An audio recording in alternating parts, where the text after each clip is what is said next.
La caída. Creo que Kevin estaba tan solo y tan fuera de lugar como yo cuando nos conocimos, aunque él lo llevaba mejor. Pero en aquel momento él estaba a punto de escapar. Yo estaba trabajando con una agencia de trabajo temporal. Los habituales lo llamábamos el mercado de esclavos, pero en realidad era todo lo contrario a la esclavitud. A los que la dirigían no les importaba lo más mínimo si uno se presentaba en el puesto que le habían ofrecido, porque en cualquier caso siempre tenían más demandantes de trabajo que puestos que ocupar. Si uno quería resultar elegido para algún trabajo, lo que tenía que hacer era ir a su oficina a eso de las 6 de la mañana, registrarse y sentarse a esperar. Al lado siempre tendría algún borracho que esperaba que le dieran unas cuantas botellas más. Mujeres pobres con niños pequeños que intentaban sacarse algún complemento al cheque del subsidio. Muchachos que buscaban su primer empleo.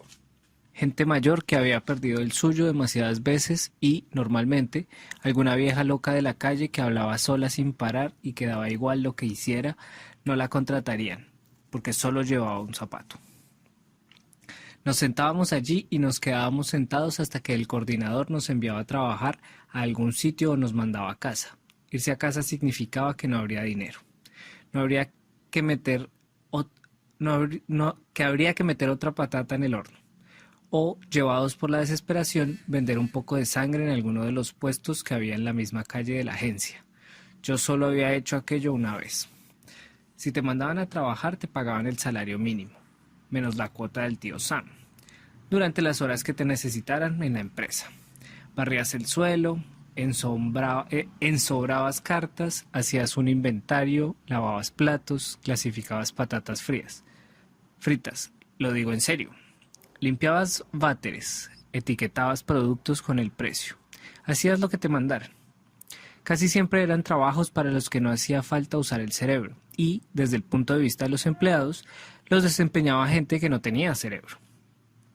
No gente alquilada para trabajar unas horas, unos días, unas semanas. ¿Qué importaba? Yo hacía el trabajo, me iba a casa, comía y dormía unas horas. Después me levantaba y escribía. A la 1 o las 2 de la mañana estaba totalmente despierta, totalmente viva y trabajando a tope en mi novela.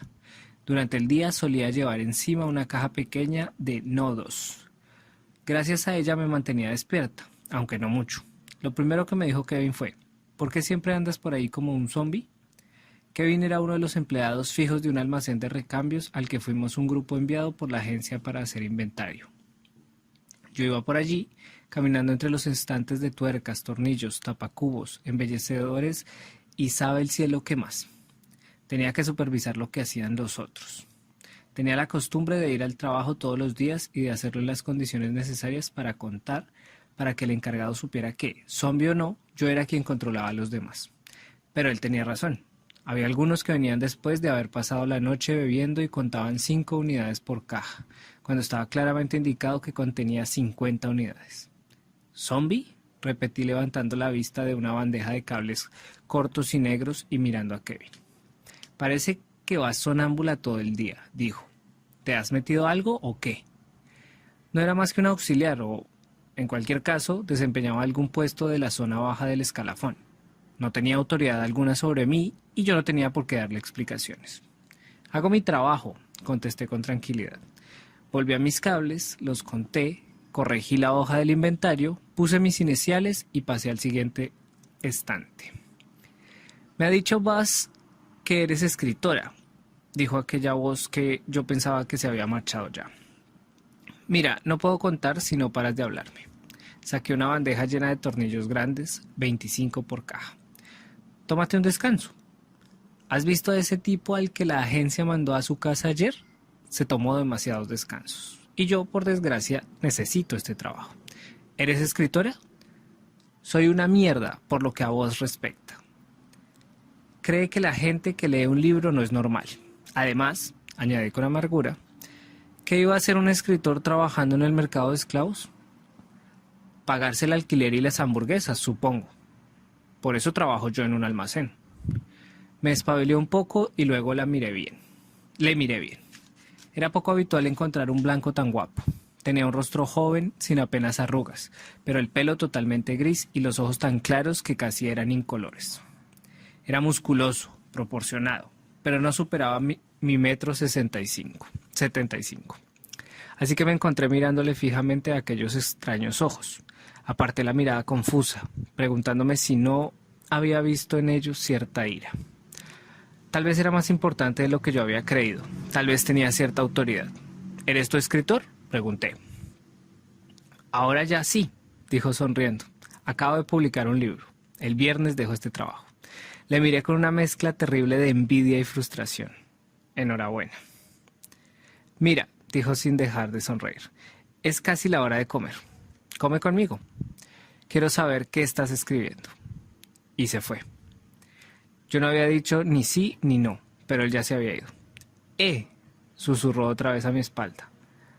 Vas, cuando estaba sobrio, el payaso de la agencia. El vino, sin embargo, le ponía en una especie de trance en el que se limitaba a quedarse sentado con la mirada fija en algún sitio y con aspecto de retrasado mental, cosa que no era, o no del todo. Le importaba todo un pimiento, incluso él mismo.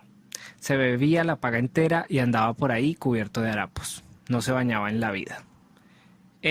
¿Entonces os vais a juntar los dos y a escribir unos libros?, preguntó con expresión maliciosa. Lárgate de aquí, le dije tratando de mantener una respiración normal. ¿Vais a escribir juntos un poco de pornografía? Y se marchó riéndose. Más tarde, en una de las mesas redondas de metal oxidado que había en un rincón del almacén que funcionaba como comedor, averigüé más cosas de mi nuevo amigo. Kevin Franklin era su nombre. Y no solo le habían publicado el libro, había vendido muchos ejemplares. Con ese dinero podía vivir mientras escribía el siguiente. Podía dejar ese trabajo de mierda. Esperaba que para siempre. ¿Por qué no comes?, preguntó cuando se paró para coger aire. El almacén estaba en un área industrial de Compton de nueva construcción, lo suficientemente lejos de las cafeterías y de los puestos de perritos calientes como para disuadirnos a la mayoría de ir allí a comer. Algunos se llevaban la comida de casa, otros la compraban en la furgoneta de catering. Yo no había hecho ni una cosa ni la otra. Me estaba tomando una taza de aquel café que parecía agua de fregar y que estaba a disposición gratuitamente de todos los empleados del almacén. Estoy a dieta, le dije. Me miró unos instantes, se puso de pie y me hizo levantarme. Vamos. ¿A dónde? Al furgón, si está todavía. Espera un momento, no tienes que... Oye, que yo también he hecho esa dieta. Estoy bien, mentí incómoda. No me apetece tomar nada. Me dejó allí sentada, se fue hacia el furgón y volvió con una hamburguesa, leche y una porción pequeña de pastel de manzana. Come, dijo. Aún no soy lo bastante rico como para tirar el dinero, así que cómetelo. Y para mi propia sorpresa, comí. No tenía intención de hacerlo. Tenía la agitación que da la cafeína. Estaba enfadada y era perfectamente capaz de tirar su dinero. A fin de cuentas, le había dicho que no se lo gastara, pero comí. Llegó Bas, caminando furtivo. Dijo otra vez en voz baja. Porno. Se marchó. ¿Qué?, preguntó Kevin. Nada, dije. Está loco. Y añadí, gracias por el almuerzo. Está bien, y ahora dime, ¿qué escribes? Relatos, por ahora, pero estoy trabajando en una novela. Claro, ¿has vendido algún relato? Algunos, sí, a revistas insignificantes de las que no habrás oído hablar. Ese tipo de revistas que, como pago, te regalan un par de ejemplares. Movió la cabeza. Te vas a morir de hambre. No, con el paso del tiempo he llegado a convencerme de que mis tíos tenían razón. ¿En qué? ¿En que tenías que haber sido contable? Me sorprendí de nuevo. Me estaba riendo a carcajadas. Aquella comida me estaba haciendo revivir. Nunca se plantearon que fuese contable, dije, pero les habría parecido bien. Es lo que ellos llaman sensato. Querían que fuese enfermera, secretaria o maestra, como mi madre. Maestra era lo más. Sí, suspiró.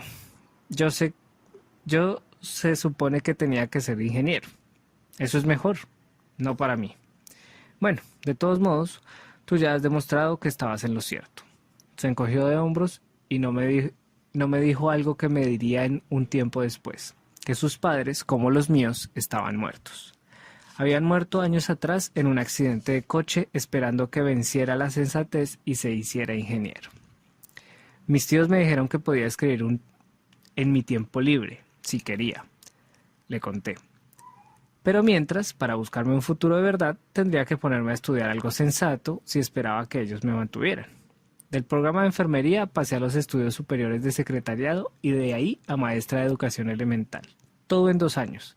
La experiencia fue muy mala y yo no fui mejor. ¿Y qué hiciste?, preguntó. ¿Catear? Me atraganté con un trozo duro del pastel. Claro que no, siempre tuve buenas notas, pero para mí no significaba nada. No conseguía fabricar interés. No el suficiente para seguir con aquello. Al final conseguí un trabajo, me fui de casa y dejé los estudios. Pero sigo yendo a la UCLA siempre que puedo permitírmelo. Voy a clases de escritura. ¿Es este el trabajo que conseguiste? No, trabajé un tiempo en una empresa aeroespacial. No era más que una simple mecanógrafa, pero conseguí abrirme camino hasta el departamento de publicidad. Estuve escribiendo artículos para el boletín de la empresa y notas de prensa para mandar fuera. Cuando vieron que lo hacía bien, se mostraron encantados. Tenían una escritora por el precio de una mecanógrafa. Parece un puesto en el que podías haberte quedado para ascender luego. Esa era mi intención. Un trabajo administrativo sin más no podría soportarlo, pero aquello estaba bien. Luego, hace cosa de un año, cerraron el departamento. Se echó a reír, pero sonó a risa compasiva. Buzz, al volver de la máquina de café, murmuró: «Porno con vainilla y chocolate». Cerré los ojos exasperada. Siempre hacía lo mismo. Soltaba una broma que ya desde el principio no tenía la menor gracia y luego la exprimía hasta la última gota. Dios, a ver si se emborracha y se calla. ¿Emborrachándose se calla?, preguntó Kevin. Asentí. Es la única manera. No importa, ya he oído lo que ha dicho. Sonó el timbre que señalaba el final de la media hora de almuerzo y Kevin hizo una mueca que arruinaba por completo el efecto de sus ojos. Luego se puso de pie y se marchó. Pero volvió. Volvió durante toda esa semana en todos los descansos a la hora de comer. Con lo que la agencia me pagaba diariamente me bastaba para comprarme mi propia comida y pagar unos $1 en mi casera. Pero yo seguía esperando verle, esperando hablar con él. Había escrito y publicado 3 novelas, y aparte de los miembros de su familia, nunca había conocido a nadie que las hubiera leído, según me dijo. Le daban tan poco dinero que había decidido coger trabajos de encefalograma plano como aquel del almacén, y se había dedicado a escribir. Con total ausencia de sensatez contra lo que le aconsejaba la gente cabal. Era como yo, un espíritu libre capaz de seguir intentándolo. Sentía con él una especie de parentesco, al fin. Yo estoy aún más loco que tú, dijo. A fin de cuentas, soy mayor que tú, lo suficiente para reconocer el fracaso y dejar de soñar. O eso me dicen. Había encanecido prematuramente con 34 años. Le sorprendió enterarse de que yo solo tenía 22. Pareces mayor, dijo sin el menor tacto. Como tú, murmuré yo. Se rió. Lo siento, al menos a ti te favorece. Yo no estaba muy segura de que aquello me favoreciera, pero me alegré de que a él le gustara. Estaba empezando a dar importancia a lo que le gustaba y lo que no. Una de las mujeres de la agencia me dijo, con ese candor típico del mercado de esclavos, que él y yo formábamos la pareja más rara que había visto en el mundo. Le dije, y no con mucha suavidad, que entonces no había visto mucho mundo y que de todos modos no era asunto suyo.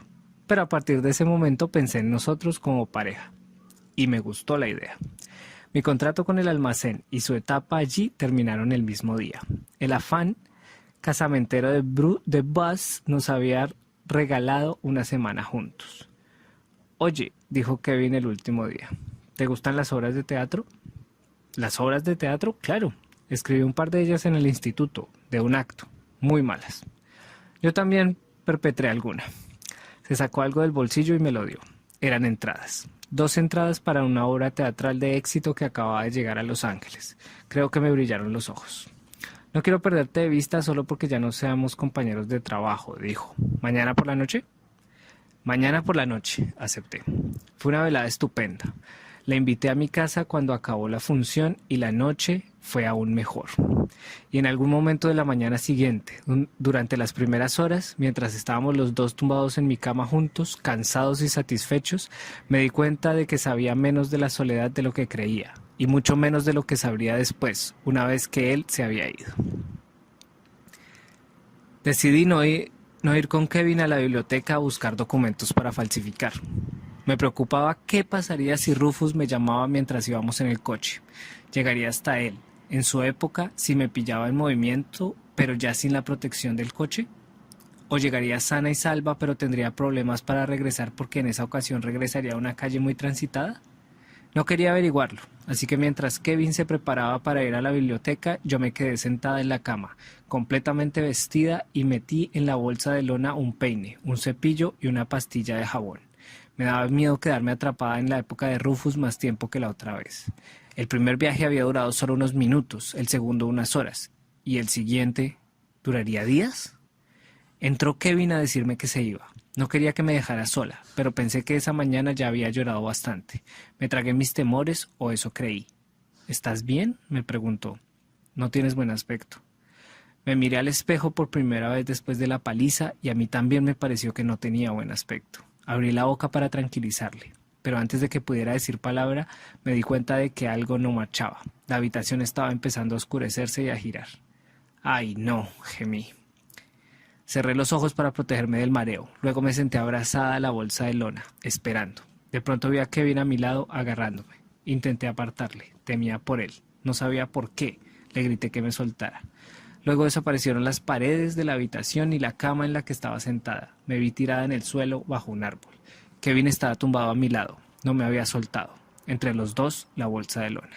«Dios mío», musité incorporándome. Kevin se sentó también. Miró a su alrededor, sorprendido. Estábamos de nuevo en el bosque y esta vez era de día. El campo era muy parecido a como lo recordaba de mi primer viaje, aunque esta vez no se veía ningún río. «Ha sucedido», dijo Kevin. «Y es real». Le cogí la mano y la apreté, alegrándome de sentir algo familiar. Sin embargo, hubiera querido que estuviese en casa. En aquel lugar su presencia suponía para mí, seguramente, una protección más fuerte que la que me hubieran proporcionado los papeles, pero no quería que estuviera allí. No quería que aquel lugar le tocara, salvo por mediación mía, pero ya era demasiado tarde. Busqué a Rufus, segura de que estaría por allí. Estaba, y supe en el momento que le vi que esta vez era demasiado tarde para salvarle del peligro. Estaba tumbado en el suelo con el cuerpo hecho un ovillo y se agarraba a una pierna con ambas manos. Junto a él había otro niño, un niño negro de unos 12 años. Rufus parecía no ver más que su pierna, pero el otro niño sí nos vio. Puede que incluso hubiera visto que habíamos aparecido de la nada. Quizá por eso estaba tan asustado. Me puse en pie y me acerqué a Rufus. Al principio no se dio cuenta. Tenía la cara desencajada por el dolor y manchada de barro y lágrimas, pero no lloraba. Parecía tener unos 12 años, igual que el niño negro. Rufus miró hacia arriba asombrado. ¿Dana? Sí, me sorprendió que me recordara, con los años que habían transcurrido para él. Te he vuelto a ver, dijo. Estabas en una cama justo cuando empecé a caer. Te vi. Has hecho algo más que verme, dije. Me he caído. Esta pierna... ¿Tú quién eres?, preguntó el otro niño en tono exigente. Déjala, Nigel, dijo Rufus. Y es la que te dije. La que apagó el fuego de la vez aquella. Nigel me miró a mí, luego otra vez a Rufus. ¿Y te puede arreglar la pierna? Rufus me miró expectante. Lo dudo, dije, pero déjame verla. Le aparté las manos con toda la suavidad que pude y le subí la pernera del pantalón. La pierna no tenía buen color y estaba hinchada. ¿Puedes mover los dedos?, pregunté. Lo intentó y logró mover un poco un par de dedos del pie. Se le ha roto, comentó Kevin, que se había acercado a mirar. Sí, dije yo mirando al otro niño, a Nigel. ¿De dónde se ha caído? De allí. El chico señaló hacia arriba. Había una rama de árbol colgando encima de nosotros, una rama partida. ¿Sabes dónde vive?, pregunté. Pues claro, vive donde yo. El chico era seguramente esclavo, me di cuenta entonces, y propiedad de la familia de Rufus. Pues sí que hablas tú raro, dijo Nigel. Bueno, es cuestión de gustos, dije. Mira, si aprecias a Rufus y te preocupa lo que le suceda, es mejor que vayas a decir a su padre que mande una carreta, que vengan a buscarle. No puede ir andando a ningún sitio. ¿Se puede apoyar en mí? No, lo mejor que puede hacer es volver a casa echado boca arriba. De esa forma es como le dolerá menos. Ve a decirle a su padre que Rufus se ha roto la pierna. Que venga un médico. Nos quedaremos con él hasta que vuelvas con la carreta. ¿Vosotros? Me miró a mí y luego a Kevin, dejando claro que no le parecíamos de fiar. Al final me preguntó, ¿por qué vas vestida como un hombre? Nigel, dijo Kevin con calma, no te preocupes por cómo va vestida. Ve a buscar ayuda para tu amigo. ¿Mi amigo? Nigel lanzó a Kevin una mirada de susto y luego miró a Rufus. Ve, Nigel, le insistió Rufus. Me duele horrores. Di que yo te mandé ir. Y al final Nigel fue, a regañadientes. ¿De qué tiene miedo?, pregunté a Rufus. ¿Se va a meter en un lío por dejarte aquí? Puede. Rufus cerró los ojos de dolor y se quedó así un momento. O por dejar que me pasara esto. Espero que no. Dependerá de si alguien ha sacado a mi padre de sus casillas en el último rato. Bien, su padre no había cambiado. Yo no tenía las menores ganas de conocerle, pero al menos no tendría que hacerlo sola. Miré a Kevin. Se había arrodillado junto a mí para echar otro vistazo a la pierna de Rufus. Menos mal que iba descalzo, dijo. Si hubiera llevado zapato, habríamos tenido que cortarlo. ¿Quién eres tú?, preguntó Rufus. Me llamo Kevin, Kevin Franklin. ¿Y ahora Dana es tuya? En cierto modo sí, dijo Kevin. Es mi esposa. ¿Esposa?, chilló Rufus. Yo suspiré. Kevin, creo que es mejor que me bajes de categoría. En esta época, los negros no se pueden casar con los blancos, dijo Rufus. Puse una mano sobre el brazo de Kevin justo a tiempo para impedir que dijera lo que iba a decir. Su expresión bastó para asegurarme que se mantendría callado. El chico ha aprendido a hablar así por su madre, dijo suavemente. Y por su padre, y probablemente por los propios esclavos. ¿He aprendido a hablar cómo?, preguntó Rufus. Como hablas de los negros, respondí yo. No me gusta esa palabra. ¿Recuerdas, Ted, que te lo dije? Intenta no decirlo con desprecio. Puedes decir personas negras, de raza negra o de color. ¿Para qué voy a decir todo eso? ¿Y cómo puedes estar casada con él? Rufe, ¿te gusta a ti que la gente te llame basura blanca cuando habla contigo? ¿Qué? Se puso en pie muy enfadado, olvidándose de la pierna y se volvió a caer. Yo no soy basura, susurró. Maldita negra. Chst, Rufe. Le puse la mano en el hombro para tranquilizarle. Según parecía, había logrado darle donde le dolía. No he dicho que tú seas basura. He preguntado que cómo te sentirías si te llamaran así. Y ya veo que no te gusta. Pues a mí tampoco me gusta que me llamen negra así, con desprecio. Se quedó callado mirándome con el ceño fruncido, como si yo hablara en otro idioma. Y tal vez así era. Donde nosotros vivimos es una vulgaridad que un blanco llame negro a alguien de raza negra. Y un insulto. Y sí, donde nosotros vivimos los blancos pueden casarse con ellos. Pero va contra la ley. Aquí sí, pero no donde nosotros vivimos. ¿Y dónde es eso? Miré a Kevin. Tú te lo has buscado, me dijo. ¿Quieres que te intente explicárselo? Negó con la cabeza. No tiene sentido. Tal vez no para ti, pero para mí, pensé un momento buscando las palabras adecuadas. Seguramente este niño y yo vamos a estar vinculados mucho tiempo, lo queramos o no. Y quiero que lo sepa. Buena suerte. ¿De dónde venís?, repitió Rufus. Desde luego, no habláis como nadie que yo conozca. Fruncí el ceño, pensé y acabé por negar con la cabeza. Rufe, yo quiero decírtelo, pero no lo entenderías. La verdad es que ni nosotros lo entendemos. Ahora ya sí que no entiendo nada, dijo. No sé cómo puedo verte cuando no estás aquí, ni cómo hacer que vengas, ni nada. Me duele tanto la pierna que no puedo ni pensarlo. Entonces esperemos. Cuando estés mejor...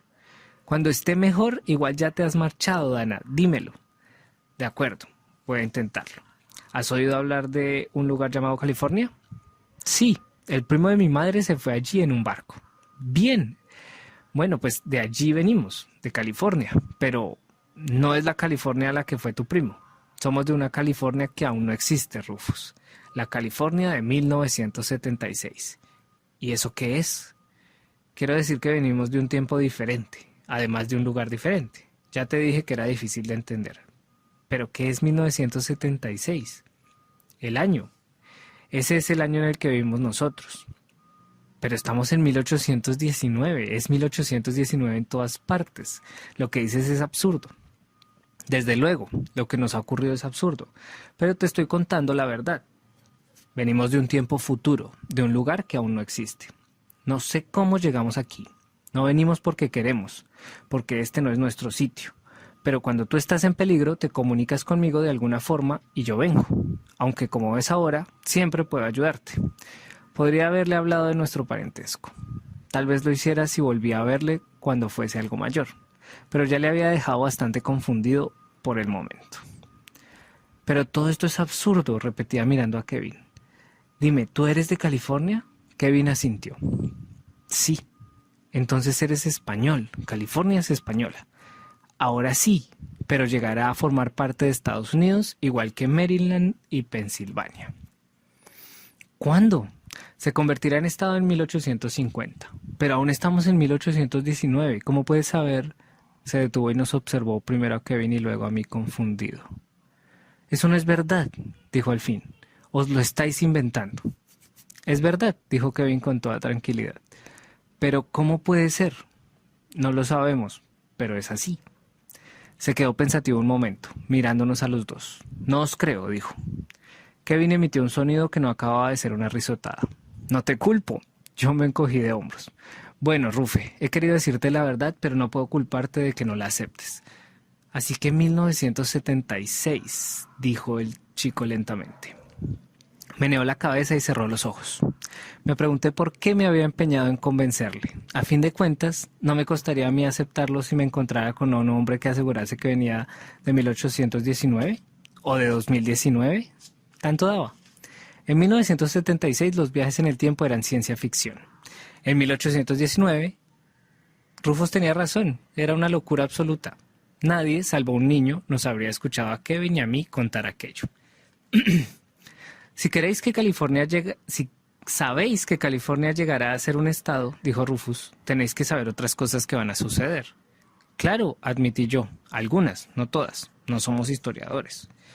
Pero si ya ha sucedido en vuestro tiempo, tendríais que saberlo todo. ¿Qué sabes de 1719, Rufe? Me miró impasible. La gente no sabe todo lo que pasó antes de su tiempo, dije yo. ¿Por qué iba a saberlo? Suspiró. Dana, dime algo que pueda creerte. Buceé en la historia norteamericana que había aprendido dentro y fuera del colegio. Bien, si estamos en 1819, el presidente es James Monroe, ¿verdad? Sí. Pues el próximo presidente será John Quincy Adams. ¿Cuándo? Fruncí el ceño, intentando recordar la lista de presidentes que me había aprendido. De memoria, sin motivo alguno, cuando iba al colegio. En 1824, Monroe tendrá 2 mandatos. ¿Qué más? Miré a Kevin. Kevin se encogió de hombros. Solo se me ocurre una cosa que leí en los libros que estuvimos consultando anoche. En 1820, el compromiso de Missouri abrió la vía para que Missouri entrara en la Unión como estado esclavista y Maine como estado libre. ¿Te suena algo de todo esto que digo, Rufus? No, señor.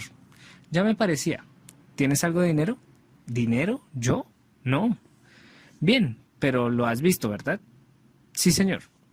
Las monedas llevan el año en el que se acuñan, incluso en estos tiempos. Sí, es verdad que los llevan. Kevin se metió la mano en el bolsillo y sacó un puñado de calderilla.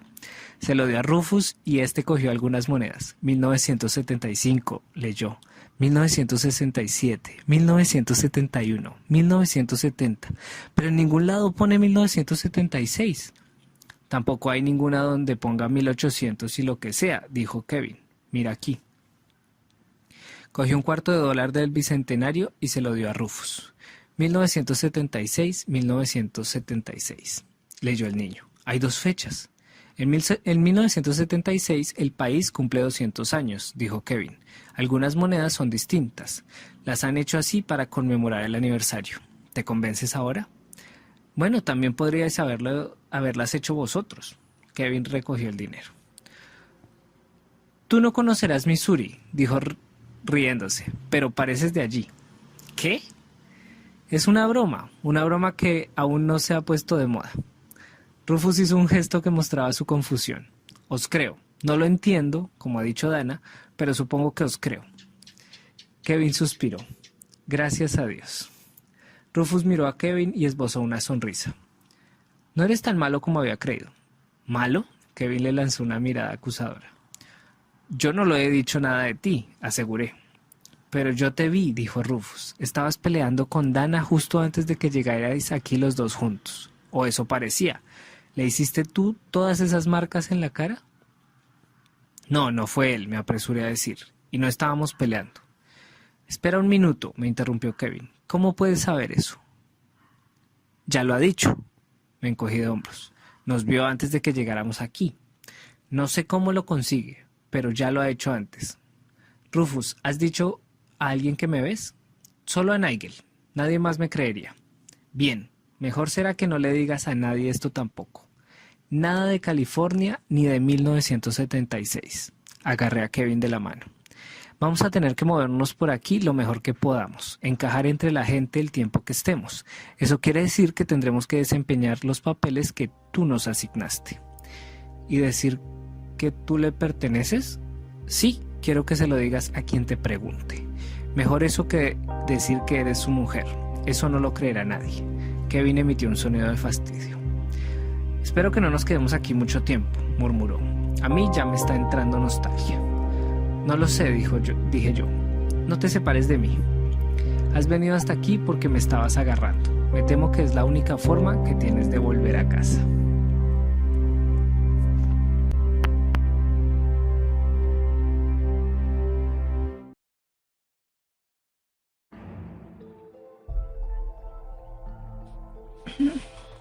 Parte 3, capítulo 3. El padre de Rufus llegó con una carreta abierta, cargado con su inseparable rifle de cañón largo, un viejo rifle de avancarga, según pude ver. Con él venían en la carreta Nigel y otro hombre negro alto y robusto. Tom Welling, también alto, era demasiado flaco para impresionar, al contrario que su esclavo. Welling no tenía un aspecto especialmente cruel ni depravado. En este momento solo parecía contrariado. Nos quedamos de pie esperando a que bajara de la carreta y viniera hacia nosotros. ¿Qué ha sucedido aquí?, preguntó suspicaz. El chico se ha roto la pierna, dijo Kevin. ¿Es usted su padre? Sí. ¿Y usted quién es? Me llamo Kevin Franklin. Miró hacia mí, pero se contuvo y no me presentó. Nos hemos encontrado a los dos muchachos justo después del accidente y me ha parecido lo mejor quedarme con su hijo hasta que viniera a buscarlo. Welling gruñó y se arrodilló para ver la pierna de Rufus. Me parece que la tiene rota. A ver cuánto me cuesta esto. El hombre negro le lanzó una mirada de reprobación que, de haberla visto, le habría enfadado mucho. ¿Qué estabas haciendo subido al maldito árbol?, le preguntó Welling a Rufus. Rufus le miró en silencio. Welling farfulló algo que no logré entender. Se puso de pie y empezó a hacer gestos al hombre negro. El hombre se acercó, levantó con cuidado a Rufus y le colocó en la carreta. Rufus hizo un gesto de dolor cuando le levantó y comenzó a gritar hasta que le colocó sobre la plataforma. Kevin y yo le podríamos haber entablillado la pierna, pese demasiado tarde. Seguí al hombre negro hasta la carreta. Rufus me agarró del brazo y me sujetó haciendo claros esfuerzos por no llorar. Su voz era un susurro apagado. No te vayas, Dana. No quería irme. Me gustaba el muchacho y, por lo que había oído contar de la medicina de principios del siglo XIX, lo que iban a hacer con él era echarle un poco de whisky al coleto y tirar cada uno de un lado de la pierna. Aprendería alguna cosa nueva sobre el dolor. Si yo podía confortarle quedándome con él, quería quedarme, pero no podía. Su padre habría cruzado unas palabras con Kevin en privado y se estaba acomodando en la carreta. Estaba listo para marchar y Kevin y yo no estábamos invitados. Eso decía bastante de la hospitalidad de Welling. En aquellos tiempos, con las plantaciones muy alejadas unas de otras y los hoteles aún más dispersos, la gente tenía fama de acoger a los desconocidos. Pero un hombre que tras mirar a su hijo herido no pensaba más que en la factura del médico, no debían preocuparle mucho los desconocidos. Venid con nosotros, rogó Rufus. Papá, deja que vengan. Welling miró hacia atrás contrariado y yo intenté con suavidad soltar la mano de Rufus que me seguía agarrando. Al momento me di cuenta de que Welling me estaba mirando fijamente. Tal vez se había percatado de mi parecido con la madre de Alice. No podía haberme visto bien ni en el tiempo suficiente cuando nos encontramos en el río para reconocerme ahora y advertir que yo era aquella mujer a la que había estado a punto de disparar. Al principio le sostuve la mirada. Luego la aparté recordando que se suponía que yo era una esclava. Los esclavos bajaban los ojos en señal de respeto. Sostener la mirada era una insolencia, eso decían mis libros. Venga y cena con nosotros, dijo Welling a Kevin. Tú también puedes venir. De todos modos, ¿dónde pensaba pasar la noche? Debajo del árbol, si es preciso, dijo Kevin.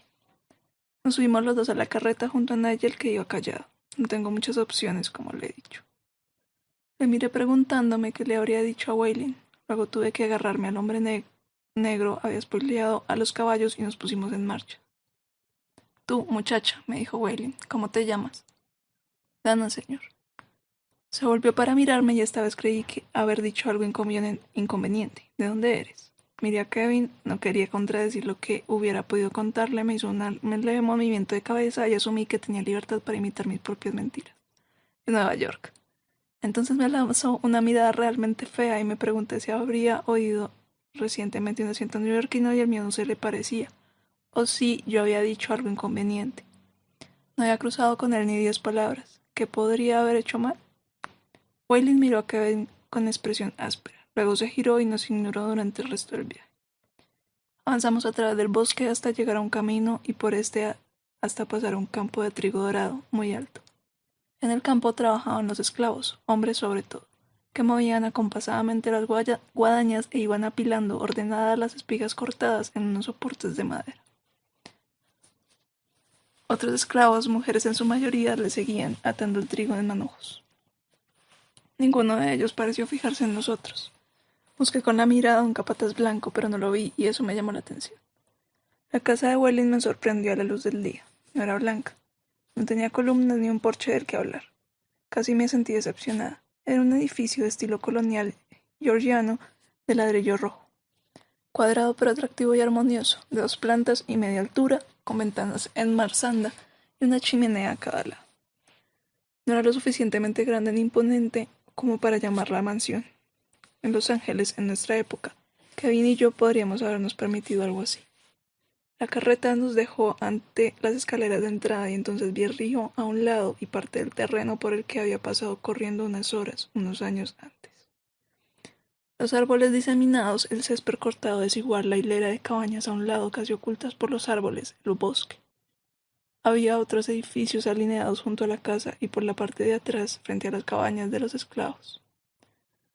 Cuando nos detuvimos casi me mandan a una de ellas. Luke, dijo Waylon al hombre negro, lleva a Dan ahí detrás y dale algo de comer. Sí, señor, dijo el hombre en tono suave. ¿Quiere que suba primero al señorito Rufus? Haz lo que te he dicho, yo le subiré. Vi a Rufus apretar los dientes. Te veré luego, susurré, pero no quiso soltarme hasta que hablé con su padre. Señor Waylon, a mí no me importa quedarme con él, parece que es lo que quiere. Está bien, ve, respondió Waylon exasperado, puedes quedarte hasta que venga el médico. Levantó a Rufus sin el menor cuidado y subió las escaleras que llevaban a la casa. Kevin le siguió. Ten cuidado, dijo el hombre negro en voz baja cuando subí tras ellos. Le miré sorprendida. No estaba segura de si me hablaba a mí, si era a mí. El amo Tom puede volverse malo, así de repente, dijo. El niño también, con la edad que tiene ya. Y tu cara dice que igual ya has tenido tu ración de maldad de los blancos, al menos por un tiempo. Asentí. Efectivamente, de acuerdo, gracias por el aviso. También Nigel había llegado. Se colocó junto al hombre y mientras hablábamos me di cuenta de lo mucho que se parecían los dos. El niño era una réplica del hombre en miniatura. Eran padre e hijo probablemente. Se parecían más que Rufus y Tom Waylon. Mientras subía las escaleras a toda prisa pensé en Rufus y su padre, en Rufus convirtiéndose en su padre. Sucedería algún día de alguna forma, porque Rufus heredaría la plantación. Algún día sería él el amo de los esclavos, el responsable de lo que sucediera a la gente que vivía en aquellas cabañas medio escondidas. El muchacho estaba, literalmente, creciendo mientras yo miraba. Crecía porque yo miraba y porque quería mantenerle a salvo. Y yo era, probablemente, el peor guardián que podía tener, una negra cuidando de él en una sociedad que consideraba a los negros seres infrahumanos, una mujer en una sociedad que trataba a las mujeres como si fueran eternamente niñas. Haría lo posible por cuidar de mí misma, pero le ayudaría a él lo mejor que pudiera. E intentaría mantenerme a amistad con él. Tal vez sembraría un par de ideas en su cabeza que me ayudarían a mí, y a personas como yo, que serían sus esclavos en los años venideros. Podía, incluso, facilitar las cosas a Alice. Seguí a Waylon hasta el piso de arriba. Llegamos a un dormitorio que no era el que ocupaba Rufus en mi anterior viaje. La cámara más grande, el dosel, las cortinas azules en lugar de verdes. La habitación era más grande también. Waylon dejó caer a Rufus sobre la cama ignorando los gritos del dolor de chico. No daba la impresión de que quisiera hacerle daño, simplemente no tenía ningún cuidado de cómo lo cogía, era como si no le importara. Entonces, cuando Waylon y Kevin salían de la habitación, entró toda prisa una mujer pelirroja. ¿Dónde está? Preguntó sin resuello en tono imperativo. ¿Qué ha pasado?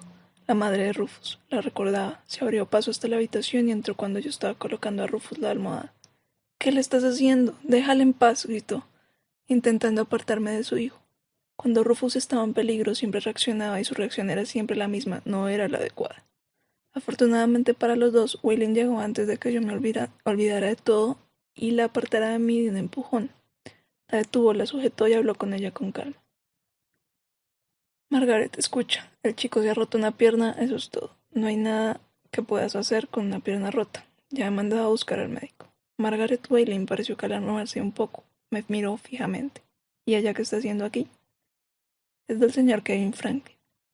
Waylon señaló a Kevin con un ligero movimiento de la mano y él, para mi sorpresa, hizo una reverencia a la mujer.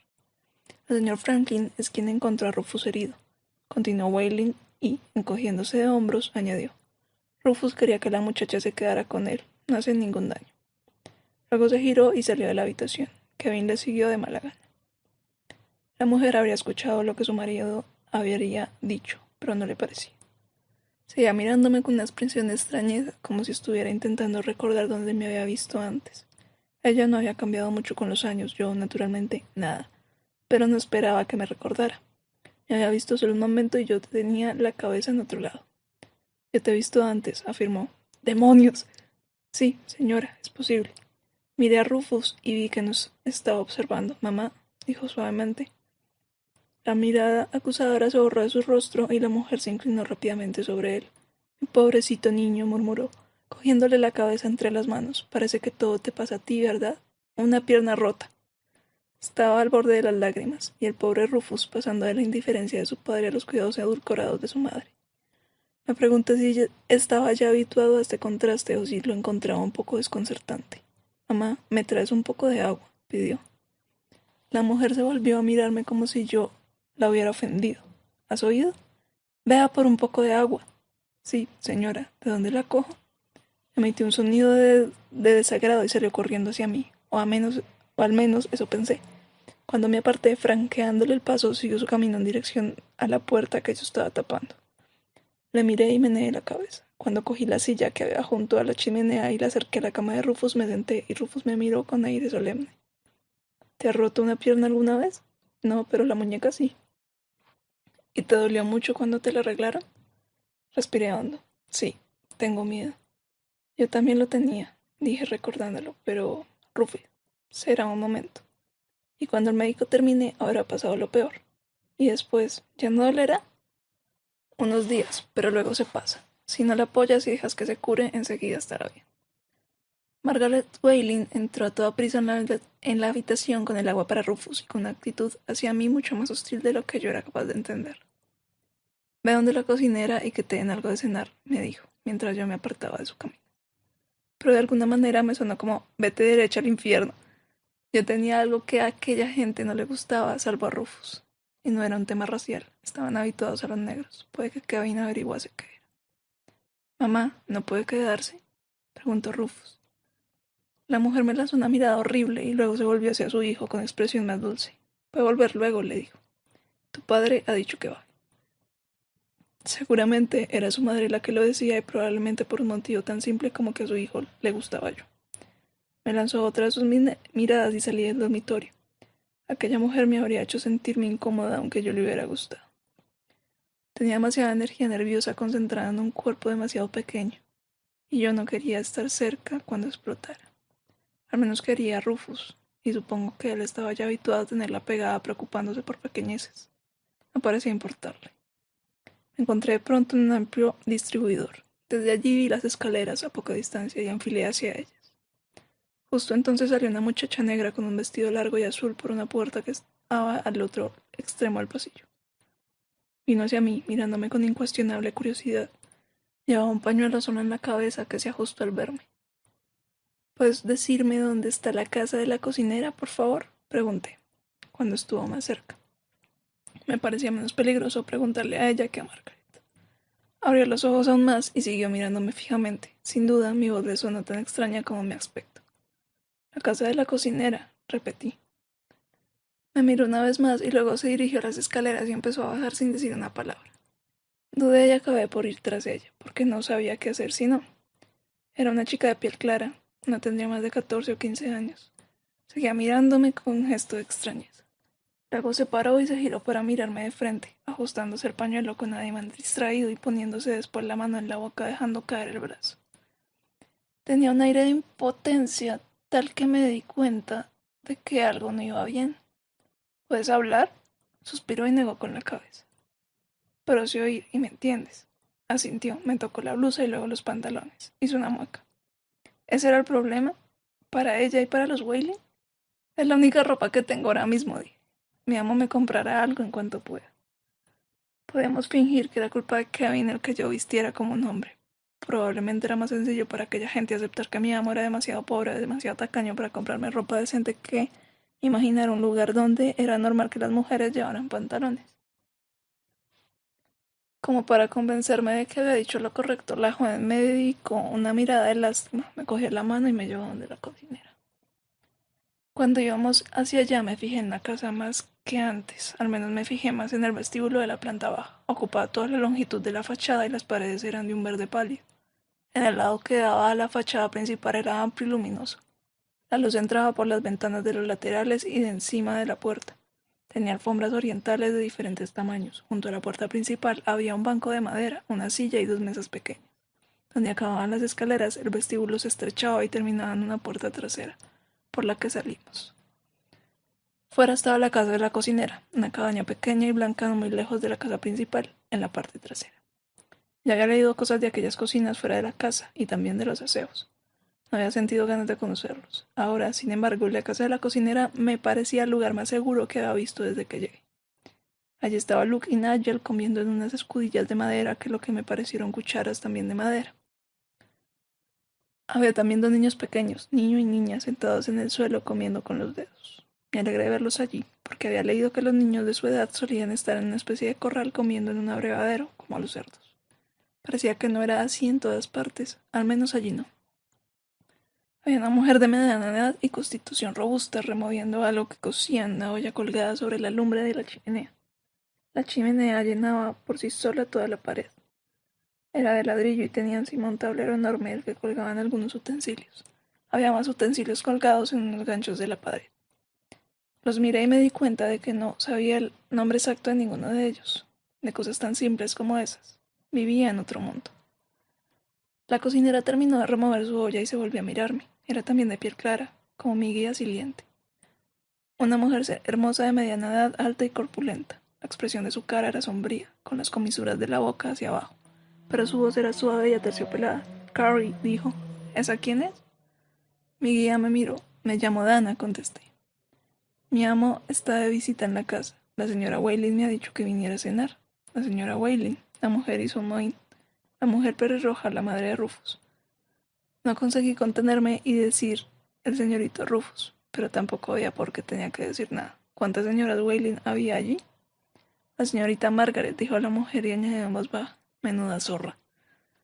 La miré sorprendida pensando que se refería a mí. ¡Sara! El tono de Luke era de aviso. Desde donde estaba no podía haber oído lo que había dicho la cocinera. O bien lo decía a menudo o le había leído los labios. Pero al menos ahora tenía claro que la supuesta zorra era la señora Whaley y no la señorita Margaret. La cocinera no dijo más. Me trajo una escudilla de madera, la llenó con algo que había en una cazuela junto al fuego y me dio una cuchara de madera. De cena había gachas de avena. La cocinera vio que me quedaba mirando en lugar de comer e interpretó mal mi expresión. ¿No es suficiente?, preguntó. Ah, es muchísimo. Agarré la escudilla con ademán protector, temiendo que pudiera añadir más. Gracias. Me senté en un extremo de la mesa, grande y pesada, frente a Nigel y Luke. Vi que estaban comiendo las mismas gachas, pero a las suyas les habían añadido leche. Pensé en pedir un poco de leche para las mías, pero no me pareció que fuera a servirle de mucho. Lo que hubiera en la olla olía tan bien que me recordó que no había desayunado y que no había tomado más que un par de bocados de la cena de la noche anterior. Estaba muriendo de hambre y Sara estaba preparando algún guiso de carne, probablemente un estofado. Tomé una cucharada de gachas y me las tragué sin saborearlas. Normalmente tomamos cosas mejores cuando terminan de comer los blancos, dijo Luke. Nos dan lo que no comen ellos. Las sobras, pensé con amargura, las sobras de otros. Y si yo estaba allí el tiempo suficiente, me las comería encantada de tenerlas, pero tenían que ser mejores que aquella cosa hervida. Me metí una cucharada de gachas en la boca, espantando rápidamente algunas moscas enormes. Moscas. En aquel tiempo las enfermedades se propagaban fácilmente. Me preguntaba cómo de limpias estarían aquellas sobras cuando llegaran a nosotros. ¿Dices que eres de Nueva York?, preguntó Luke. Sí. ¿Estado libre? Sí, repetí. Por eso me trajeron aquí. Las palabras, las preguntas que me hacían me recordaron a Alice y a su madre. Miré el rostro ancho de Luke y me pregunté si sería peligroso preguntarles, pero no sabía cómo poder decir que las conocía, que las había conocido tiempo atrás, si se suponía que había ido allí por primera vez. Nigel sabía que yo había estado allí antes, pero Sarah y Luke seguramente no. Era más recomendable esperar y dejar las preguntas para Rufus. ¿Y en Nueva York hablan así, como tú?, preguntó Nigel. Algunos sí, no todos. ¿Y se visten como tú?, preguntó Luke. No, yo me he visto con lo que me da el señor Kevin. Deseaba que dejaran de preguntar cosas. No quería que me obligaran a decir mentiras que luego yo pudiera olvidar. Lo mejor era contar una historia lo más simple posible sobre mi origen. La cocinera se me acercó y me miró los pantalones, agarró un pellizco de tela, la acarició. ¿Qué tejido es este? Poliéster de tejido doble, pensé, pero me encogí de hombros. No lo sé. Meneó la cabeza y regresó a su olla. ¿Sabe?, le dije mientras me daba la espalda. Creo que estoy de acuerdo con usted en lo de la señorita Margaret. No dijo nada. El calor que había sentido al entrar en aquella estancia se había quedado un poco más que daba la lumbre. ¿Por qué intentas hablar como los blancos?, preguntó Nigel. No lo hago, respondí sorprendida. Quiero decir, esta es mi forma normal de hablar. Hablas más como los blancos que muchos blancos. Me encogí de hombros, rebusqué en mi cabeza una explicación aceptable.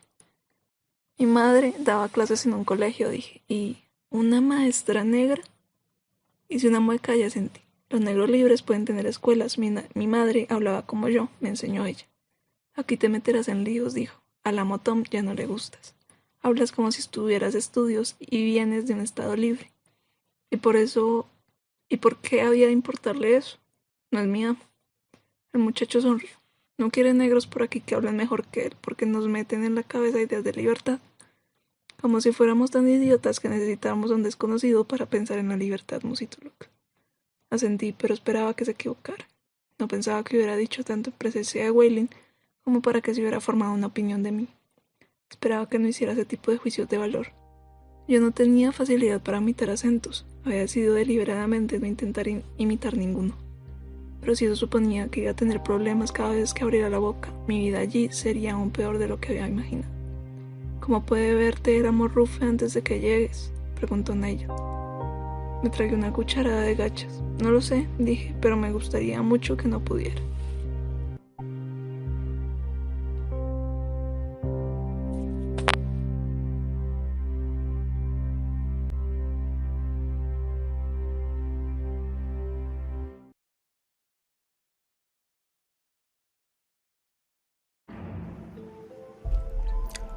Cuatro. Cuando terminé de comer me quedé en la cocina porque estaba cerca de la casa y porque pensé que desde allí podría llegar hasta el vestíbulo si empezaba a marearme, por si acaso. Kevin me oiría desde cualquier parte de la casa si yo llamaba desde el vestíbulo. Cuando terminaron ellos, Luke y Nigel fueron hacia la chimenea a decir algo en privado a Sarah. En ese momento Carrie, la muda, me pasó un poco de pan y una tajada de jamón. Lo miré y sonreí agradecida. Cuando Luke y Nigel sacaron a Sarah de la cocina, me lancé a disfrutar de aquel bocadillo improvisado. En medio del festín empecé a pensar si el jamón estaría bien cocido.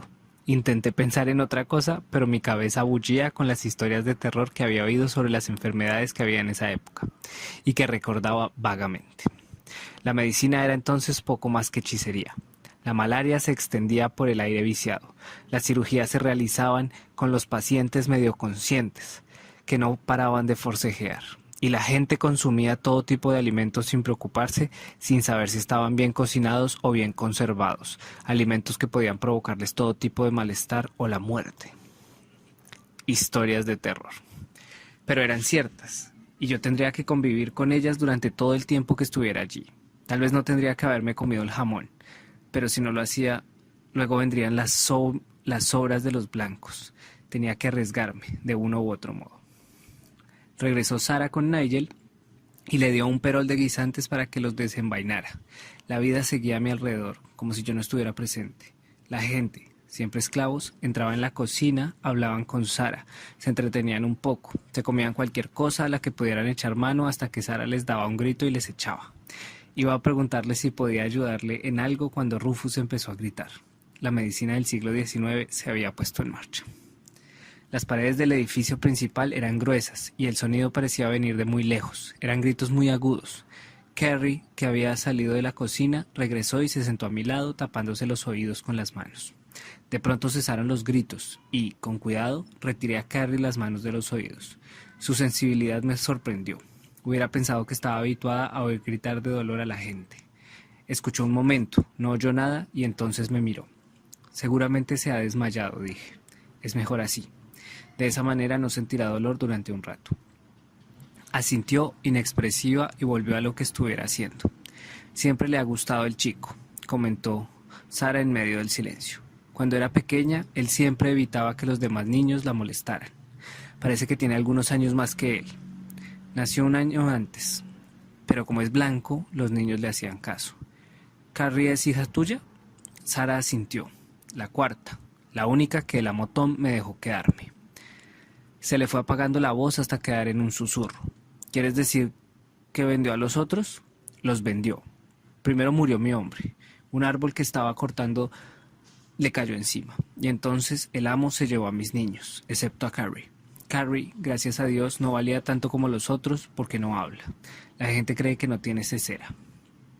Aparté la mirada. La expresión de sus ojos había pasado de la tristeza. Parecía estar a punto de llorar a la ira. Una ira muy queda, casi sobrecogedora. Su marido muerto, 3 de sus hijos vendidos, la cuarta con una minusvalía, y ella dando gracias porque era muda. Tenía motivos para sentir algo más que ira. Era impresionante que Waylin hubiera vendido a sus hijos y ella siguiera haciéndole la comida. Era sorprendente que aún siguiera vivo, pero me pareció que no seguiría vivo mucho tiempo si encontraba quien le comprara a Carrie. Eso estaba yo pensando cuando Sara se giró y echó un puñado de algo en el estofado o en la sopa que preparaba. Meneé la cabeza. Si alguna vez decidía vengarse, Waylin nunca sabría qué le había pasado. Puedes pelarme esas patatas, dijo. Tuve que pensar un momento, hacer memoria. Me había ofrecido ayudar. Cogí el perol enorme de patatas que me estaba dando, un cuchillo y una escudilla de madera y me puse a trabajar en silencio. A veces pelando, a veces espantando las molestas moscas.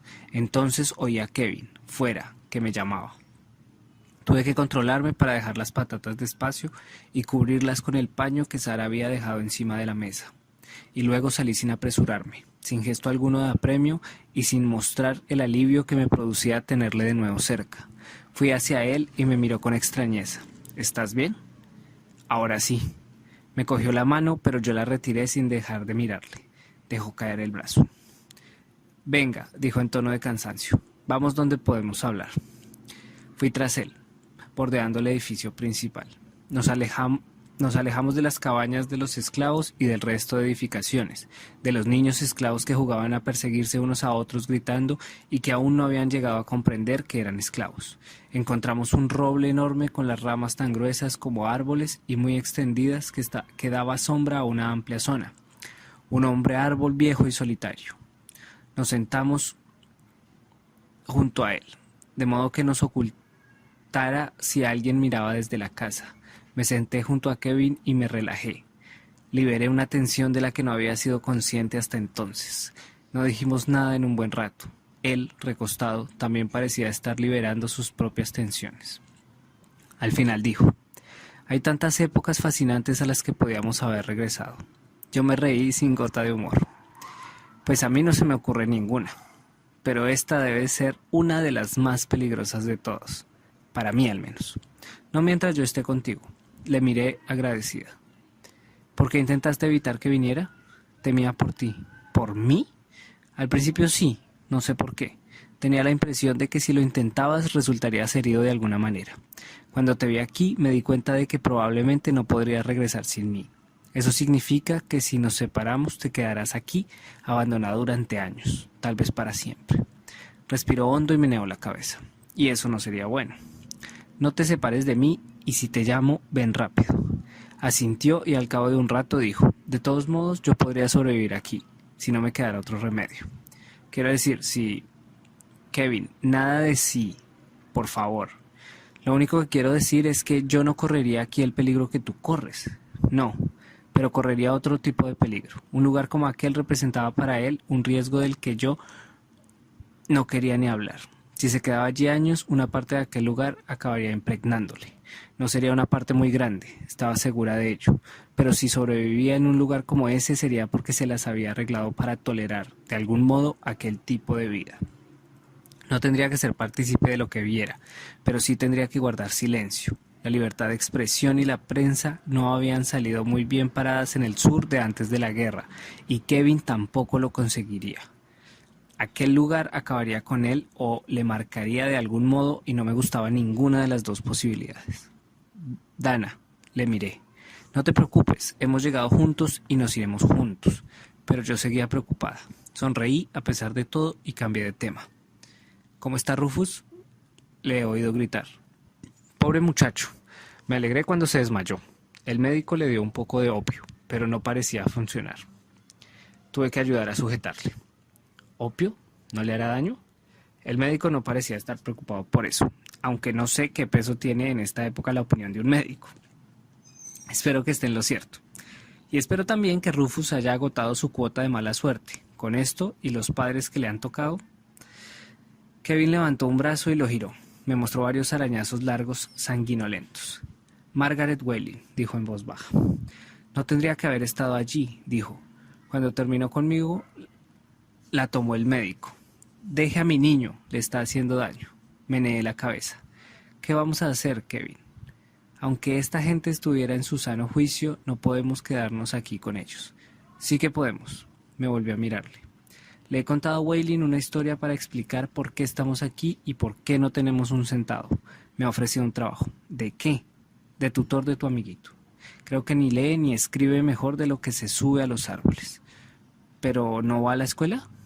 No irá mientras esté con la pierna así. Y su padre no quiere que se quede más retrasado de lo que va. ¿Va por detrás de los de su edad? Eso cree Whelan. No sabía cómo decírmelo, pero creo que se teme que el chico no sea muy despierto. Me sorprende que se preocupe por el chico, de uno u otro modo. Y creo que se equivoca, pero por una vez creo que la mala suerte de Rufus es buena para nosotros. Dudo que estemos aquí el tiempo suficiente para que cobres tu primer sueldo, pero al menos tendremos comida y techo el tiempo que estemos. Eso pensé cuando acepté. ¿Y yo? ¿Tú? ¿Whelan no dijo nada de mí? No, ¿por qué iba a decirlo? Sabe que si yo me quedo, tú te quedas también. Sí, sonreí, tienes razón. Si tú no te acordaste de incluirme en la negociación, ¿por qué iba a acordarse él? Me ha puesto algo a que no me olvidará cuando me necesite para algo. Un momento, tú no tienes que trabajar para él, no eres suya. No, pero estoy aquí, y se supone que soy una esclava. ¿Para qué es una esclava si no es para trabajar? Hazme caso, encontrará algo que darme. O lo haría, si no me pusiera yo a buscar mi propio quehacer antes de que me dé alcance. Kevin frunció el ceño. ¿Quieres trabajar? Tengo que hacerme un hueco aquí. Y eso supone trabajar. Si no trabajo, todo el mundo me mirará mal, blancos y negros. Y necesito amigos. Necesito todos los amigos que pueda hacer aquí, Kevin. Puede que la próxima vez que venga, tú no estés conmigo. Si vuelvo. Como ese niño no se vuelva un poco más cuidadoso, volverás. Suspiré. Eso parece. Me espanta la idea de que trabajes para esta gente, dijo moviendo la cabeza. No soporto imaginarte haciendo el papel de un esclavo. Sabíamos que tendría que hacerlo. No dijo nada. Llámame de vez en cuando, Kevin, solo para recordarles que, sea lo que yo sea, no soy suya, todavía. Meneó la cabeza vigorosamente como negándose, pero yo sabía que lo haría. ¿Qué mentiras le has contado a Whelan de nosotros? Le pregunté. Con la soltura que tienen por aquí para hacer preguntas, será mejor que nos pongamos de acuerdo para contar la misma historia. Tardó unos segundos en decir algo. ¿Kevin? Respiró hondo. Se supone que soy escritor, que soy de Nueva York, dijo al fin. Que Dios nos asista si hay algún neoyorquino por aquí. Recorro el sur porque estoy investigando para un libro. No tengo dinero porque hace unos días estuve bebiendo con quien no debía y me robaron. Solo me quedas tú. A ti te compré antes de que me robaran. Te compré porque sabes leer y escribir. Y pensé que me serías de ayuda en el trabajo, además de darte otros usos. ¿Se lo ha creído? Es posible. Ya sospechaba que tú sabías leer y escribir. Esa es una de las razones por las que se mostró tan desconfiado y suspicaz. Los esclavos que no son analfabetos no resultan muy populares aquí. Me encogí de hombros. Eso me ha dicho Nigel. A Waylon no le gusta cómo hablas. No creo que él haya recibido mucha educación. Por eso te rechaza. No creo que se meta contigo y no me quedaría aquí si lo creyera. Pero mantente alejada de él todo lo que puedas. Estaré encantada de eso. Mi plan es instalarme en la cocina si puedo. Voy a decirle a Sara que quieres que me enseñe a cocinar. Soltó una carcajada. Será mejor que te cuente el resto de la historia que le conté a Waylon. Si Sara lo oye, igual te enseña a hacerme la comida con un poco de veneno. Creo que di un respingo. Waylon me estuvo previniendo. Dijo que era peligroso tener aquí una esclava como tú, educada, tal vez secuestrada de un estado libre. Dijo que esto está demasiado al norte.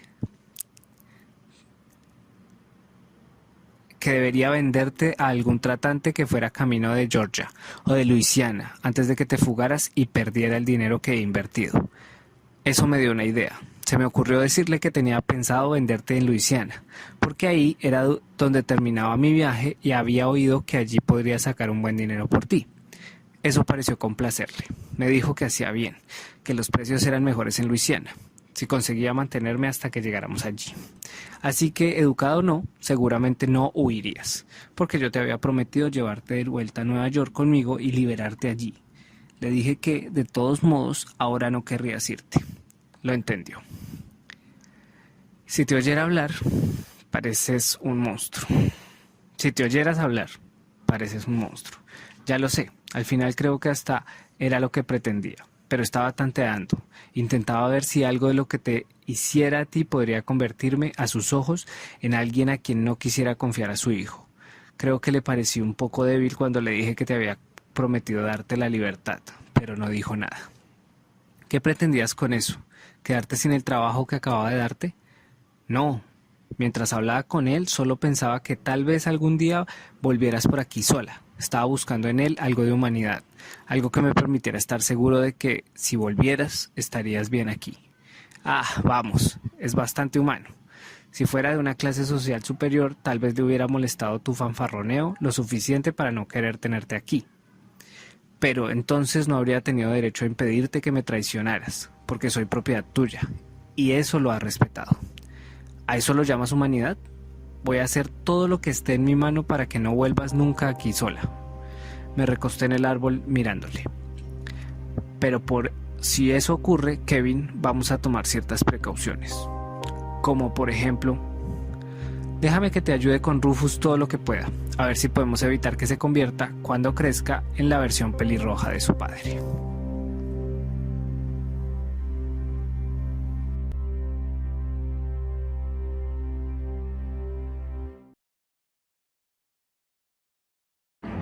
La caída, parte 5.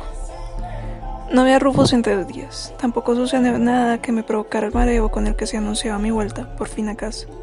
Ayudé a Sara lo mejor que pude. Me dio la impresión de que se mostraba más cálida conmigo y tenía mucha más paciencia con mi ignorancia en la cocina. Me enseñaba y velaba porque yo comiera mejor. Cuando se dio cuenta de que no me gustaban, no me dio más gachas de maíz. ¿Y cómo no has dicho nada?, me preguntó. Bajo su guía pasé Dios sabe cuánto tiempo apaleando masa de galleta con hachuela sobre un tocón de árbol desgastado. No tan fuerte, que no estás clavando clavos. No es tan fuerte, así, mira. Limpié y desplumé un pollo, preparé verduras, amasé cochura de pan. Cuando se cansaba de mí, me iba a ayudar a Carrie y a los otros criados de la casa en sus tareas. Arreglaba la habitación de Kevin, le llevaba agua caliente para lavarse y afeitarse, y me lavaba yo. Era el único sitio donde podía tener algo de intimidad. Allí guardaba mi bolsa de lona y allí me iba para evitar a Margaret Whalen cuando venía pasando los dedos por encima de los muebles impolutos o mirando bajo las alfombras para ver si los suelos estaban bien barridos. Que me partiera un rayo si había diferencia. Yo sabía cómo barrer un suelo o quitar el polvo de los muebles. Poco importaba en qué siglo estuviese. Margaret Whalen se quejaba porque no lograba encontrar nada de lo que quejarse. Y eso lo dejó bien claro. con gran dolor para mí, el día que me lanzó café tan caliente que escaldaba gritando que se lo había llevado ya frío. Así que me escondí en la habitación de Kevin. Era mi refugio, pero no era el lugar donde dormía. Me habían asignado un lugar para dormir en el ático, donde dormían la mayoría de los criados. Aparentemente, a nadie se le había ocurrido que yo debería dormir en la habitación de Kevin. Waylon sabía qué tipo de relación se suponía que teníamos Kevin y yo, y había dejado claro que no le importaba, pero la asignación de las habitaciones parecía indicar que esperaba de nosotros cierta discreción, o así lo asumimos los dos. Cooperamos durante 3 días. Al cuarto, Kevin me sorprendió cuando salí hacia la cocina y me llevó hacia el roble otra vez. ¿Te está causando problemas, Margaret Waylon?, preguntó. Nada que no pueda manejar, respondí sorprendida. ¿Por qué? He oído hablar a un par de criados y me ha parecido entender que había algún problema. Pensé que tenía que averiguarlo. Me encogí de hombros y le dije, creo que me rechaza porque le gustó a Rufus. Probablemente no quiera compartir a su hijo con nadie. Que el cielo le ayude cuando sea un poco mayor y decida marcharse. Además, no creo que a Margaret le gusten los esclavos educados mucho más que a su marido. Ya veo. Tenía razón con él, por cierto. Apenas sabe leer y escribir, y ella poco más. Se giró de repente hacia mí. ¿Te tiró una jarra de café caliente? Aparté la mirada. No tiene importancia, le escribí casi todo. Porque no me lo dijiste, podría haberte hecho daño. No me lo hizo. No creo que debamos darle otra oportunidad. Le miré. ¿Y qué quieres que hagamos? Salir de aquí. No necesitamos el dinero tanto como para exponerte a lo que se proponga hacerte la próxima vez. No, Kevin. Tenía motivos para no decirte nada del café. Me estoy preguntando ahora qué más no me has dicho. Nada importante. Mi memoria voló y trajo al presente algunos de los insultos mezquinos de Margaret. Nada tan importante como para tener que irme de aquí. Pero, ¿por qué? No hay motivos para... Sí que los hay. Lo he estado pensando, Kevin. No es el dinero lo que me preocupa, ni siquiera tener un techo bajo el que cobijarme. Creo que podemos sobrevivir aquí juntos, como sea. Pero no creo que tenga muchas oportunidades de sobrevivir aquí yo sola. Eso ya te lo he dicho. No estarás sola, de eso me encargaré yo. ¿Lo intentarás? Y tal vez sea suficiente con eso. Yo así lo espero. Pero si no lo es, y tengo que volver aquí, yo sola, tengo más posibilidades de sobrevivir si estoy en esta casa y trabajando por asegurar lo que ya hablamos, por Rufus. Es posible que cuando yo regrese, él tenga ya edad suficiente para ejercer cierta autoridad y que sea lo suficientemente mayor para ayudarme. Quiero que tenga de mí todos los recuerdos buenos que pueda darle y tengo que proporcionárselos ahora. Tal vez se olvide de ti cuando te vayas. No se olvidará, pero podría no funcionar. A fin de cuentas, este entorno influirá en él durante todo el tiempo que tú no estés aquí. Y por lo que he oído, en estos tiempos es habitual que los hijos del amo crezcan en igualdad de condiciones que los niños de los esclavos. Pero supongo que la madurez pone a cada uno en su sitio. A veces no, incluso aquí. No todos los niños son moldeados como sus padres quieren que lo sean. Estás apostando, demonios, estás apostando contra la historia. ¿Y qué puedo hacer si no? Tengo que intentarlo, Kevin. Si no, y si intentarlo supone correr pequeños riesgos y enfrentarme a pequeñas humillaciones ahora para poder sobrevivir después, lo haré. Inhaló profundamente y exhaló profiriendo casi un silbido. Sí, y supongo que no puedo culparte por ello. A mí no me gusta, pero no te culpo. Apoyé la cabeza en su hombro. A mí tampoco me gusta. Dios, lo odio. Esa mujer se está postulando para un ataque de nervios. Lo único que espero es que no le dé mientras yo estoy por aquí. Kevin cambió de postura y yo me incorporé. Vamos a olvidar a Margaret por un momento, dijo. También quería hablarte de ese sitio donde duermes. ¿Ah? Sí, ah. Al fin he conseguido verlo. Un jergón hecho de trapos, Dana. ¿Has visto algo más allí arriba? ¿Qué? ¿Qué más tenía que ver? Hay muchos jergones de trapos en el suelo. Y un par de colchones de vainas de maíz. No me tratan peor que los demás criados de la casa, Kevin. Y estoy mejor que los que trabajan en el campo. Porque sus jergones están en el piso de las cabañas, que no están soladas. Y la mayoría están llenas de pulgas. Se produjo un silencio. Al final Kevin suspiró. No puedo hacer nada por los demás, dijo. Pero quiero que tú salgas de ese ático. Te quiero a mi lado. Me incorporé y me miré las manos. Yo también querría estar contigo. No sabes cuánto. Sigo imaginando que me despierto en casa una mañana y estoy sola. No es probable, a menos que algo te amenace o te ponga en peligro durante la noche. No puedes estar tan seguro de eso. Tu teoría puede fallar. Tal vez hay algún tipo de límite respecto al tiempo que puedo quedarme aquí. Tal vez un mal sueño pueda ser suficiente para mandarme a casa. Tal vez, qué sé yo. Tal vez debería probar mi teoría. Eso me detuvo. Me di cuenta de que estaba pensando en ponerme en peligro él mismo, o al menos en hacerme creer que estaba en peligro. En darme un susto de muerte. En mandarme a casa del susto, tal vez. Tragué saliva. Podía ser buena idea, pero no tendrías que habérmela contado. Así me has prevenido.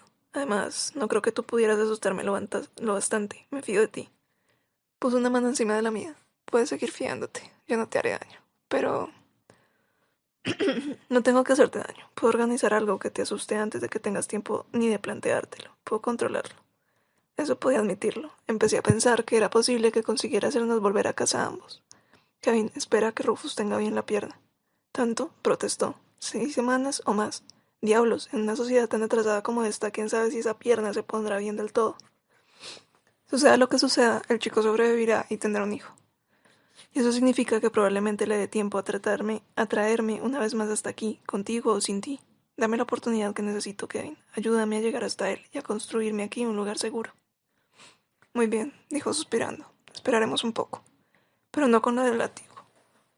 Te cambias a mi habitación esta noche. Lo pensé un momento. De acuerdo. Llevarte conmigo a casa cuando me vaya es para mí más importante que quedarme con Rufus. Vale la pena arriesgarnos a que nos echen de la plantación. No te preocupes por eso. A Wiley no le importa lo que hagamos, pero a Margaret sí le importará. La he visto empleando su escasa capacidad lectora en estudiar la Biblia. Sospecho que, a su manera, es una mujer a la que le importa mucho la moral. ¿Quieres saber lo mucho que le importa? Su tono me hizo fruncir el ceño. ¿A qué te refieres? Si me persiguiera con más empeño, ella y yo estaríamos interpretando una escena de esa Biblia que lee, la de la esposa de Putifar y José. Tragué saliva. Esa mujer, pero me lo puedo imaginar, sí. Con aquella melena pelirroja peinada en alto y su piel fina y suave, fueran cuales fueran sus problemas emocionales, fea no era. Me cambiaré esta noche, de acuerdo, dije. Si somos discretos, puede que ni siquiera se den cuenta. Demonios, he visto 3 niños jugando en el barro. Ahí detrás, que se parecen más a Wailing que el propio Rufus. Margaret tiene mucha experiencia en eso de no darse cuenta. Sabía a qué niño se refería. Era diferente madre, pero entre ellos había una semejanza que les hacía parecer parientes. Había visto a Margaret abofetear a uno de ellos. Lo único que había hecho el crío había sido ponerse en su camino. Si estaba dispuesta a castigar a un niño por los pecados de su marido, ¿no lo estaría también a castigarme a mí si supiera que yo estaba con Kevin, donde ella quería estar? Traté de no pensarlo. Aún así, puede que tengamos que marcharnos, dije yo. No importa lo que esta gente acepte el uno respecto al otro, pero seguramente no tolerarían que la inmoralidad venga de nosotros. Se encogió de hombros. Si tenemos que irnos, nos vamos. Aunque quieras estar con el niño, hay un límite respecto a lo que debes aguantar. Intentaremos ir hacia Baltimore. Allí no creo que me costara encontrar trabajo de lo que fuera. Si vamos a ir a una ciudad grande, ¿por qué no a Filadelfia? ¿Filadelfia? Sí, porque está en Pensilvania. Si nos vamos de aquí, tendríamos que ir a un estado libre. Ah, claro, tendría que haberlo pensado antes. Mira, Ana, puede que tengamos que irnos a cualquiera de los estados libres, sí.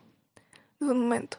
Quiero decir, si resulta que no logramos volver a casa de la única manera que creemos posible, yo probablemente me convertiría en un gasto inútil cuando Rufus se cure, y en ese momento tendría que buscar un hogar para los dos, donde fuese. Tal vez no suceda, pero existe una posibilidad. Asentí. Y ahora vamos a coger lo que tengas en ese ático. Se puso en pie, y, Dana, dice Rufus que su madre estará hoy fuera, que visita, que le gustaría verte. ¿Por qué no me lo has dicho antes? Algo es algo, por fin. Ese mismo día, un poco más tarde, estaba yo preparando una masa de pan de maíz, como me había pedido Sara, cuando llegó Carrie a buscarme. Hizo una seña a Sara que yo ya había aprendido a interpretar. Se tocaba la cara con una mano, haciendo un gesto como si se limpiara algo de la mejilla. Luego me señalaba a mí. Dana, dijo Sara girando un poco la cabeza. Uno de los blancos te llama. Ve con Carrie. Fui como me dijo. Carrie me llevó a la habitación de Rufus, llamó y me dejó allí. Yo entré y me encontré a Rufus en la cama, con la pierna hecha un bocadillo entre 2 tablas de conglomerado sujetas con una estructura de cuerda y hierro fundido. El contrapeso de hierro parecía algo que hubiera cogido de la cocina de Sara, una cosa con aspecto de pesar mucho donde le había visto colgar carne para asar, pero parecía que resultaba igual de útil para mantener la atracción de la pierna de Rufus. ¿Estás mejorando?, pregunté mientras me sentaba en la silla del lado de la cama. Ya no me duele tanto, respondió. Supongo que se está curando. Dice Kevin, ¿a ti te importa que le llame Kevin? No, yo creo que es lo que él quiere que hagas. Cuando está mi madre tengo que llamarle señor Franklin. Da igual. Me ha dicho que estás trabajando con tía Sara. Tía Sara. Bueno, mejor eso que mami Sara, supuse. Me está enseñando a cocinar a su estilo. Es muy buena cocinera, pero te pega. Claro que no, me reí.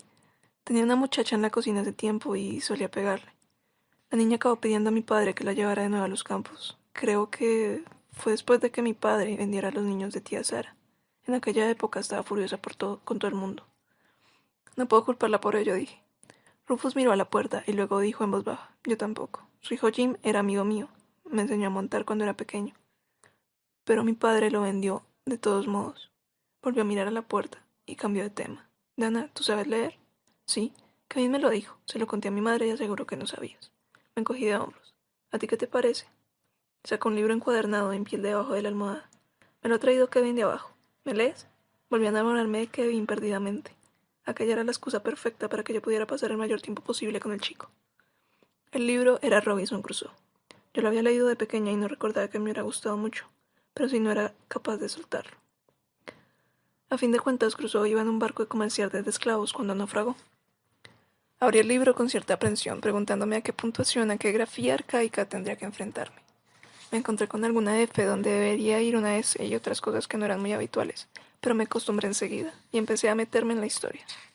Al ser yo misma en cierto modo un náufrago, me dio mucha alegría meterme en el universo ficticio de los problemas de otro. Leí y bebí parte del agua que la madre de Rufus le había traído a él, y seguí leyendo. Rufus parecía disfrutar. No paré hasta que tuve la impresión de que se estaba quedando dormido. Pero incluso entonces, cuando dejé el libro, abrió los ojos y sonrió. Dice Nigel que tu madre era maestra. Era maestra, sí. Me gusta cómo lees. Es como estar dentro del libro viendo todo lo que pasa. Gracias. Hay muchos más libros abajo. Los he visto. A mí también me han llamado la atención. Los Whaley no parecían el tipo de gente que tiene biblioteca.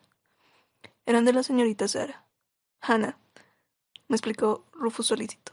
Antes de casarse con mi madre, mi padre estaba casado con ella, pero murió.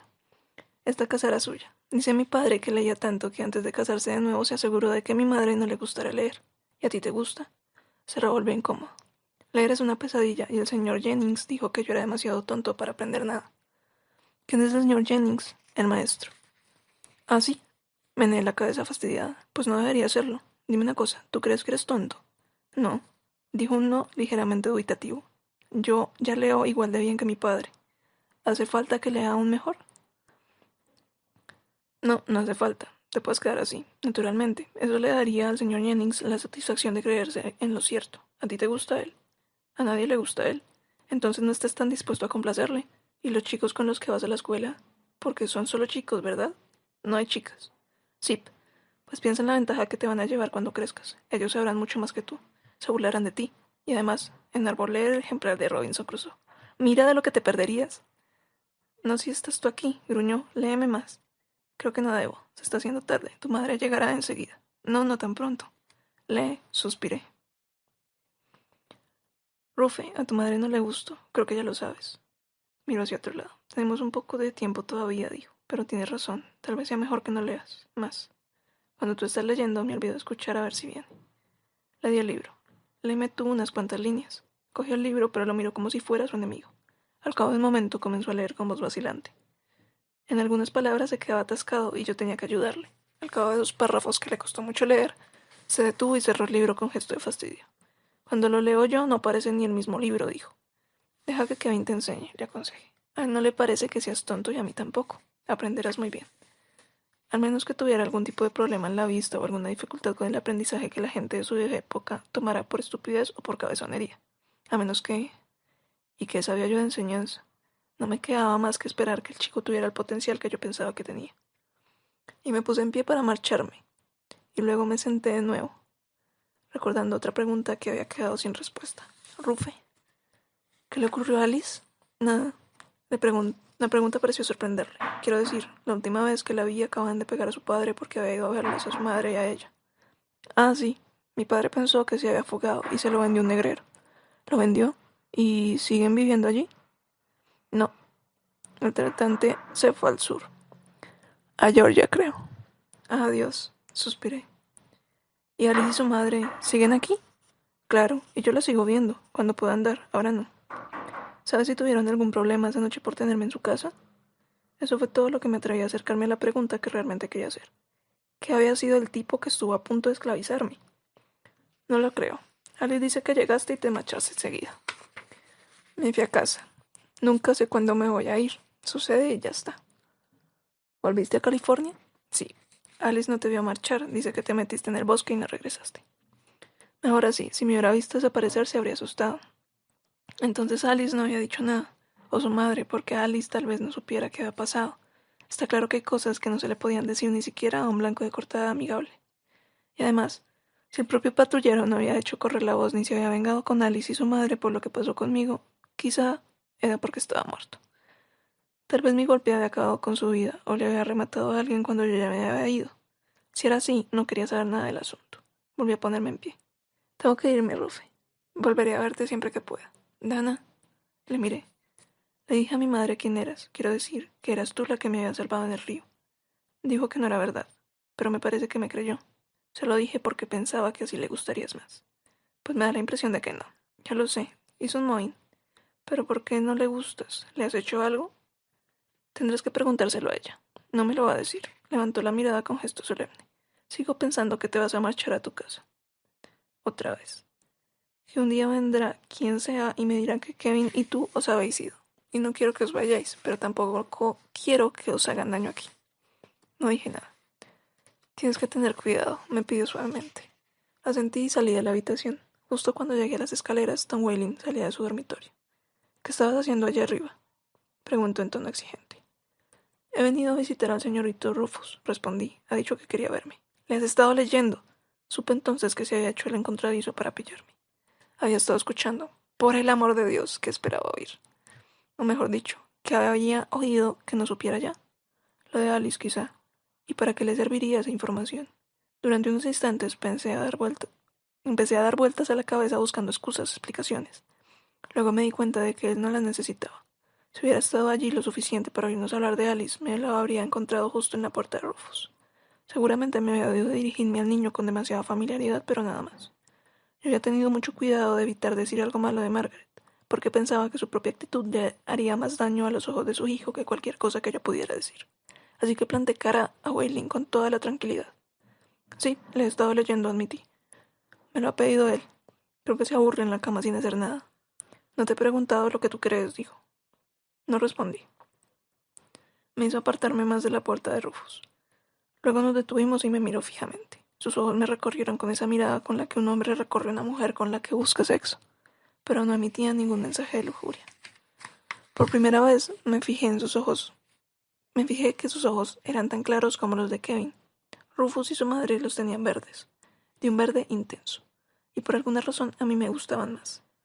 ¿Qué edad tienes?, me preguntó. 26, señor. Lo dices como si estuvieras muy segura. Sí, señor, lo estoy. ¿En qué año naciste? En 1793. Había maquinado eso unos días atrás, pensando que no tendría que haber ningún dato de mi historia personal sobre el que yo dudara si a alguien se le ocurría preguntarme. En nuestra época, cuando alguien dudaba de su fecha de nacimiento, era posible que estuviera mintiendo.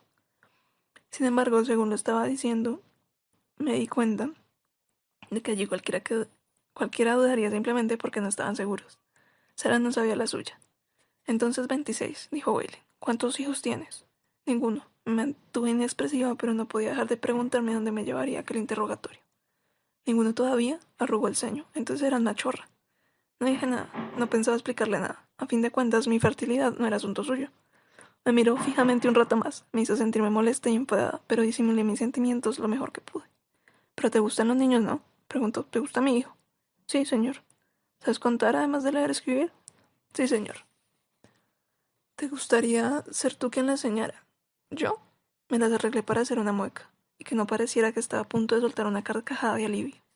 Tom Welling quería comprarme. A pesar de todos sus afanes por advertir a Kevin de los peligros de tener esclavos con educación nacidos en el norte, quería comprarme. Hice como que no entendía. Pero esa es tarea del señor Franklin. Podría ser tu trabajo. Podría. Yo podría comprarte, entonces vivirías aquí en lugar de viajar por todo el país sin tener donde dormir ni bastante comida que llevarte a la boca. Bajé los ojos. Eso tiene que decidirlo el señor Franklin. Lo sé, pero ¿a ti qué te parece? Bueno, no se ofenda, señor Welling. Me alegro mucho de que nos detuviéramos aquí y, como usted dice, me gusta su hijo. Pero quisiera quedarme con el señor Franklin. Me lanzó una mirada de lástima. Si haces eso, muchacha, vivirás para lamentarlo. Se dio la vuelta y se alejó.